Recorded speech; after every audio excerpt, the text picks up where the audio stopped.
Hello friends, good evening. Welcome back again to my YouTube channel. तो friends, आप में से बहुत से एस्पिरेंट्स के, बहुत से कैंडिडेट्स की क्वेरीज आ रही थी कि सर रिगार्डिंग डीबी के रिगार्डिंग काफ़ी क्वेरीज आ रही थी कि सर डीबी में कौन सा सर्टिफिकेट वैलिड होंगे, कौन से नहीं होंगे, डीबी प्रोसेस कैसे होता है और कौन कौन से हमें डॉक्यूमेंट्स लेके जाना है। तो मैंने सोचा कि इसके ऊपर एक वीडियो बना देता हूँ ताकि आपको जो है इसके ऊपर पूरी तरह से क्लैरिफिकेशन हो जाए कि HPSCC का डीबी प्रोसेस कैसे होता है, ठीक है।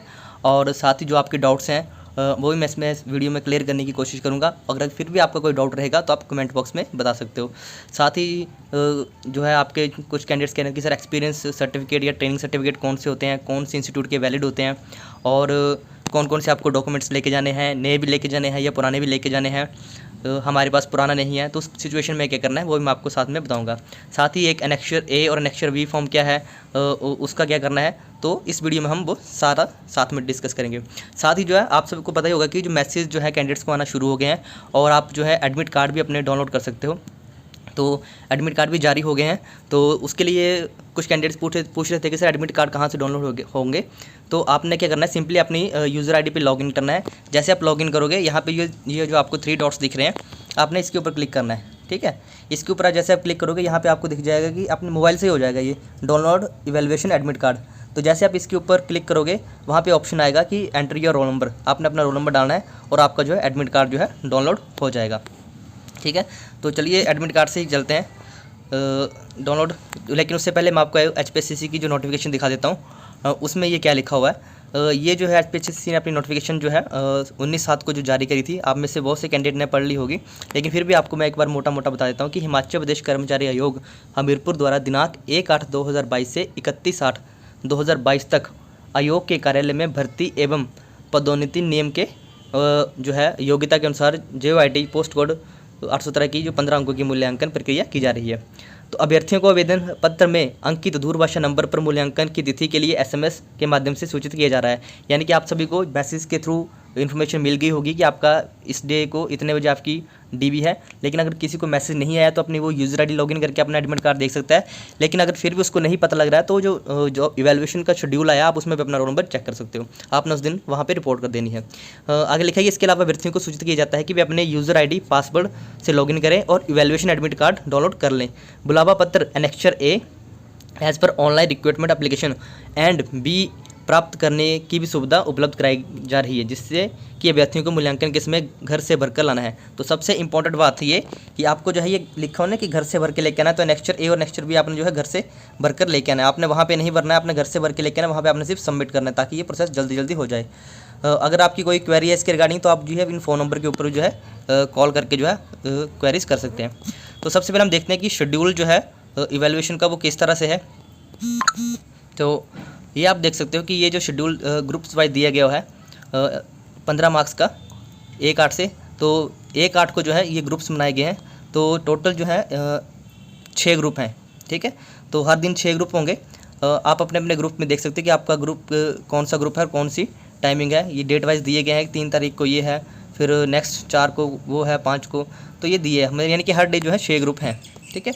तो इन ग्रुप्स के हिसाब से ही जो है आपकी जो है डीबी होगी। आपने अपने ग्रुप में पर्टिकुलर ग्रुप में पहुंच जाना है। आपको रिपोर्टिंग टाइम आपके एडमिट कार्ड पे मिल जाएगा। अब बात करते हैं कि एडमिट कार्ड की। तो जैसे आप अपना यूज़र आईडी डाउनलोड करोगे वहाँ पे आपको जो है एडमिट कार्ड जो है डाउनलोड करने का ऑप्शन मिल जाएगा। तो यहाँ पे आप देख सकते हो कि evaluation admit card for the post of JOIT 817। तो नीचे लिखा है ये एडमिट कार्ड में कि after evaluation written objective test, ठीक है। तो उसके बाद जो है आपकी टाइपिंग हुई तो आपको जो है डीबी के लिए 30/8 को जो है 9:30 बजे आपको टाइमिंग पे रिपोर्ट करना है। तो आपके ऊपर ये टाइम दिया हुआ, जो आपको टाइम दिया हुआ आपने उस टाइम पे रिपोर्ट करना है। साथ में इन्होंने मेंशन किया हुआ आपको कि आपको कौन कौन से डॉक्यूमेंट्स लेके जाने हैं। तो आपको अपने सारे ओरिजिनल डॉक्यूमेंट और साथ में उनकी एक एक फ़ोटोकॉपी सेल्फ अटेस्टेड लेके जानी है, ठीक है।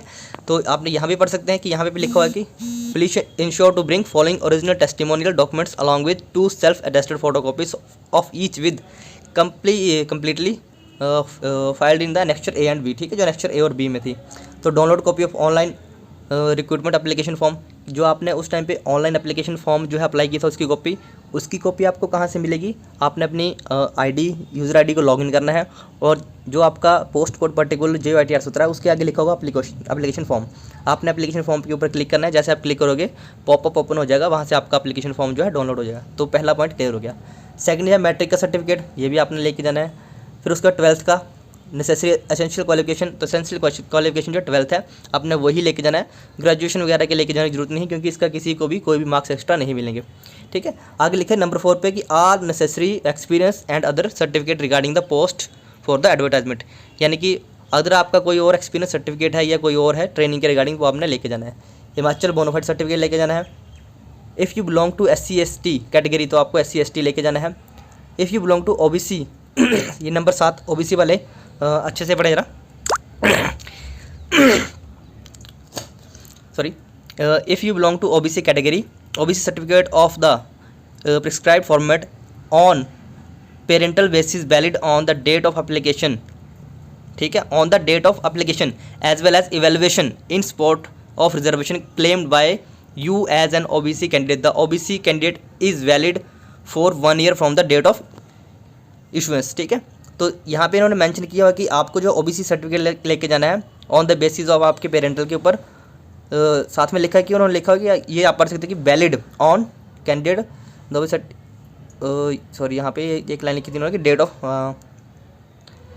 हाँ यहाँ पे कि basis valid on the date of application, यानी कि जिस डेट को आपने अप्लाई किया था उस टाइम पर आपका जो है OBC सर्टिफिकेट वैलिड होना चाहिए, और आपने वो भी लेके जाना है और नया वाला भी लेके जाना है। तो पुराना तो आपको चाहिए, लेकिन अगर कुछ कैंडिडेट्स कह रहे हैं कि उनके पास पुराना नहीं है, तो इसका भी एक मैं आपको सोल्यूशन बताऊंगा, होपफुली शायद वो वर्क कर जाए अगर आपके पास नहीं है।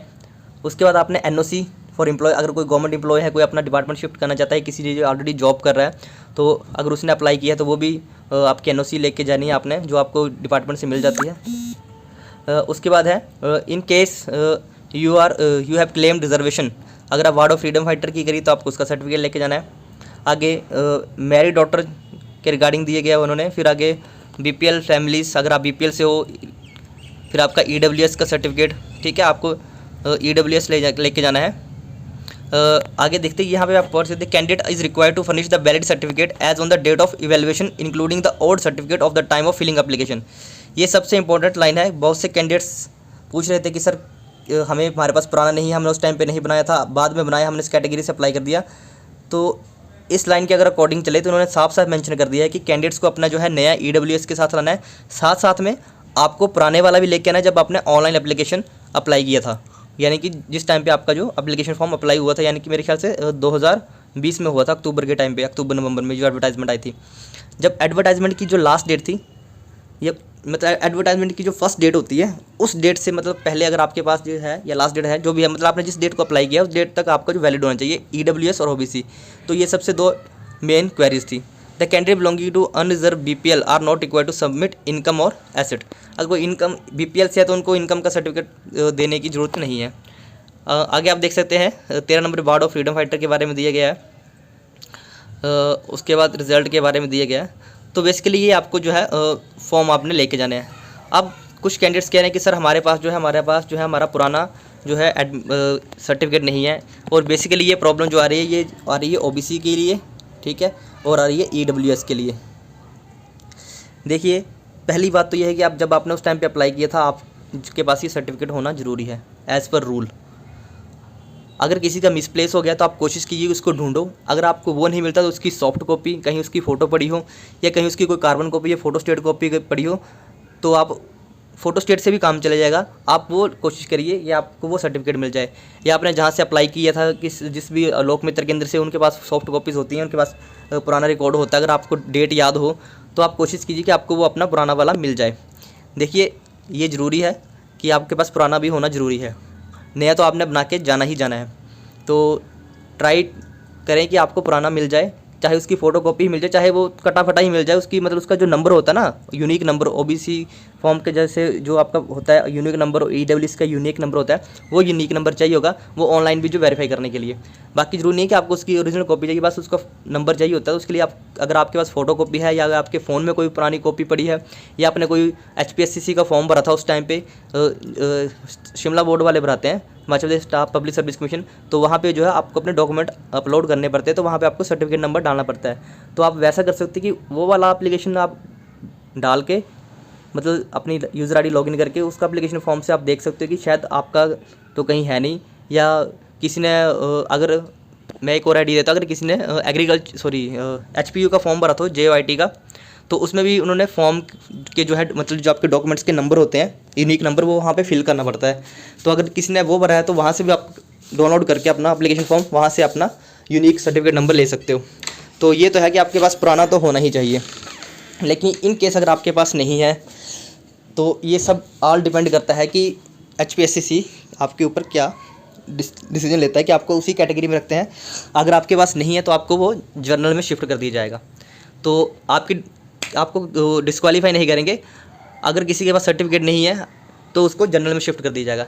लेकिन अगर किसी के पास ओल्ड नहीं है तो आप एक काम करवा के जा सकते हैं, आप एक एफिडेविट बना के जा सकते हो, ठीक है, एफिडेविट बनवा लो, या फिर एफिडेविट में एक डिक्लेरेशन करवा लेना उसमें कि जब मैंने अप्लाई किया था उस टाइम में जो था मैं OBC कैटेगरी में था, और उसमें आप मेंशन करवाना कि मैं वो मतलब सेल्फ डिक्लेरेशन टाइप होती है कि मैं OBC में था और मेरा जो है फॉर्म जो है मिसप्लेस हो गया है। अगर किसी के पास नहीं है, अगर किसी को सिर्फ नंबर ही पता है उस सर्टिफिकेट नंबर का, तो आपने डिक्लेरेशन में लिख देना है कि मैं उस टाइम में OBC में था और या फिर EWS में था, मेरे पास मेरा जो सर्टिफिकेट मिसप्लेस हो चुका है और उसका ये पर्टिकुलर यूनिक नंबर जो था उसका ये था।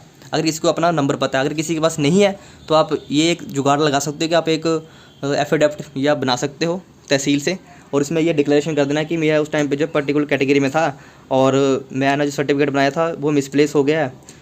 तो अगर इससे अगर कोई बात बन जाए तो यही एक सोल्यूशन हो सकता है, और कोई भी सोल्यूशन नहीं है।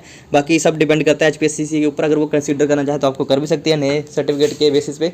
अगर आपको नहीं करना चाहे तो वो आपको वहाँ से आपकी जिस कैटेगरी में आपका सर्टिफिकेट नहीं है उससे आपको शिफ्ट करके जनरल में भी डाल सकती है। लेकिन आपकी कैंडिडेचर कैंसिल नहीं होगी, कैंडिडेचर कैंसिल नहीं होती है, आपको बस जनरल में शिफ्ट कर दिया जाएगा, जनरल UR में, अगर आपके पास OBC या EWS का सर्टिफिकेट नहीं है। आई थिंक तो डॉक्यूमेंट्स के रिगार्डिंग आपके सारे डॉट्स क्लियर हो गए होंगे। अब हम बात करते हैं कि एनेक्चर A और एनेक्चर B क्या है। तो ये आपको एडमिट कार्ड के साथ आपके पास ये एनेक्चर A फॉर्म आएगा, कईयों को घरों में भेजा होगा और कईयों को आप ऑनलाइन भी डाउनलोड कर सकते हैं। तो आपने ये घर से भर के जाना है सारा, ठीक है, जिसमें आपने अपना नाम, ठीक है, जो भी आपका कैटेगरी, फादर नेम, सब कुछ, आपने एजुकेशन क्वालिफिकेशन डेट, ठीक है, कॉपी ऑफ OBC सर्टिफिकेट, ठीक है, इसमें नंबर, उसका नंबर, उसकी डेट आपने अटैच करनी है, ठीक है। और साथ में उन्होंने लिखा कि एनक्लोज किया है, यस, आपने यस कर रहे हैं, ठीक है। तो आपने ये सारे वहाँ पे लिखने हैं। जिसके पास नया है वो नया लेके जाएँ, जिसके पास पुराना है वो पुराना लेके जाएँ। लेकिन अगर इसके अकॉर्डिंग चले तो इसके अकॉर्डिंग आपने पुराना ही अटैच करना है, लेकिन अगर नहीं होगा तो आपने नया तो लगा ही देना है, ठीक है। ये आपने घर से भर के जाना है, मोबाइल नंबर लिख के। फिर उसके बाद है एनेक्चर B। तो इसके कुछ पॉइंट्स है, ये भी मैं आपको क्लियर कर दूँ, इसमें काफ़ी कैंडिडेट्स को भी डाउटफुल हो रहा था। ये भी अपने घर से भर के लाना है। तो फर्स्ट जो है आपका जो 2.5 मार्क्स के अकॉर्डिंग है कि आपके 2.5 मार्क्स लगेंगे आपके 12th की वेटेज के अकॉर्डिंग। तो मान लो अगर किसी के 12th में 50% मार्क है, ठीक है, तो उसको 2.5 मार्क्स का 50% लग जाएगा, ठीक है, यानी कि उसको 1.25 मार्क्स लग जाएंगे। तो जैसे आपके जितने मार्क्स बनते हैं उसके अकॉर्डिंग आपके ये मार्क्स लगेंगे, ठीक है। उसके बाद 1 नंबर आपको मिलता है बिलोंगिंग टू आपकी अदर बैकवर्ड क्लासेस, और मतलब अदर बैकवर्ड एरिया जो आपके हैं, तो वो ये जो है कंसर्न तहसीलदार से बना होना चाहिए या SDO से बना होना चाहिए, ठीक है। अगर आप लैंडलेस है तो लैंडलेस वाला, लैंडलेस का कोई इशू नहीं है, ये आप नया पुराना इसका कोई नहीं है, आप लेटेस्ट ही लेके जाएंगे, ठीक है। जो आपका बैकवर्ड एरिया पंचायत है ये भी आप लेटेस्ट ही लेके जाएंगे। नॉन एम्प्लॉयमेंट सर्टिफिकेट ये भी आप लेटेस्ट ही लेके जाएंगे। नॉन एम्प्लॉयमेंट के रिगार्डिंग काफ़ी कैंडिडेट्स कंफ्यूज थे कि सर हमारा नॉन एम्प्लॉयमेंट का सर्टिफिकेट कौन सा होता है और किन के लिए वैलिड है। मेरे पापा जो है रिटायर हो चुके हैं, कुछ कैंडिडेट्स ये कह रहे थे कि सर हमारे पापा जो है रिटायर हो चुके हैं, कि हमारा नॉन एम्प्लॉयमेंट बन जाएगा।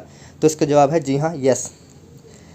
अगर आपके नॉन एम्प्लॉयमेंट का सर्टिफिकेट आपका तब नहीं बनता अगर आपकी फैमिली में कोई गवर्नमेंट या सेमी गवर्नमेंट सेक्टर में जो है जॉब कर रहा है। अभी अगर गवर्नमेंट या सेमी गवर्नमेंट, जैसे सेमी गवर्नमेंट कुछ होते हैं, जैसे PSU जो है हमारे प्राइवेट्स बैंक हो गए, पब्लिक सेक्टर बैंक हो गए, PSU, SGBN, NHPC, NTPC, ये कुछ ऐसी एजेंसीज़ हैं, ठीक है, LIC।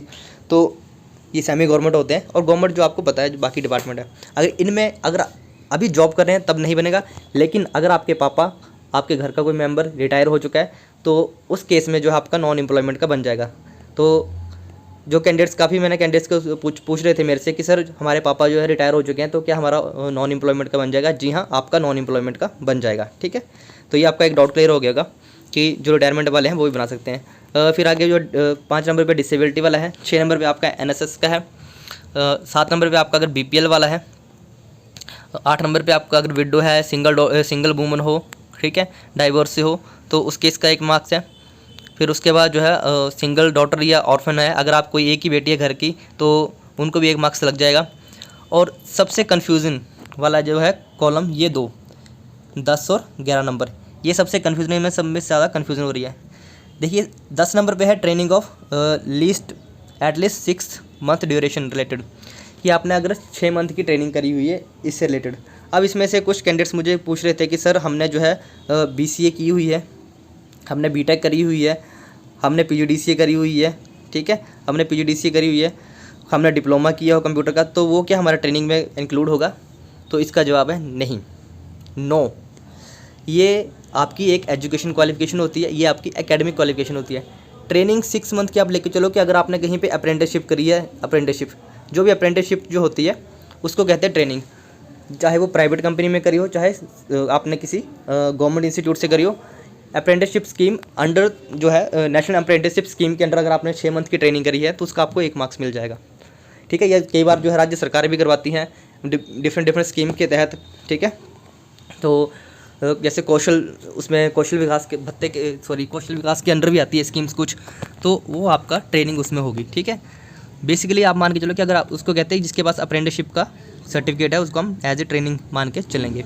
ठीक है, सेकंड चीज़ है एक्सपीरियंस, कि सर एक्सपीरियंस कौन सा काउंट होगा। इसमें लिखा है competitor authority of the concern government और सेमी गवर्नमेंट ऑर्गेनाइजेशन, कि अगर आपने गवर्नमेंट से या सेमी गवर्नमेंट ऑर्गेनाइजेशन से अगर आपके पास कोई एक्सपीरियंस है, तो गवर्नमेंट से तो आपको पता है कि जो भी सरकारी डिपार्टमेंट है, सेमी गवर्नमेंट वो हो गए जैसे आपका NHPC हो गया, ठीक है, SJVN हो गया, फिर आपका LIC हो गया, ठीक है, फिर और भी अदर डिपार्टमेंट है काफ़ी, ठीक है, जो सेमी गवर्नमेंट होते हैं जिनमें गवर्नमेंट का शेयर होता है। तो अगर इन डिपार्टमेंट में अगर आपने जॉब करी है, आपने कॉन्ट्रैक्ट बेस पे ही क्यों ना करी हो, अगर आपका इससे रिलेटेड आपका जो है कोई एक्सपीरियंस है तो आप वहाँ पे शो कर सकते हो। प्राइवेट कंपनी का नहीं चलेगा, लेकिन अगर आपके पास MNC कंपनीज़ हैं जो प्राइवेट, जैसे पब्लिक लिमिटेड जो होती हैं ISO सर्टिफाइड, अगर उसका है तो आप उनका बना के आ सकते हो, मे भी शायद वो वैलिड हो जाए अगर कोई IT सेक्टर में है।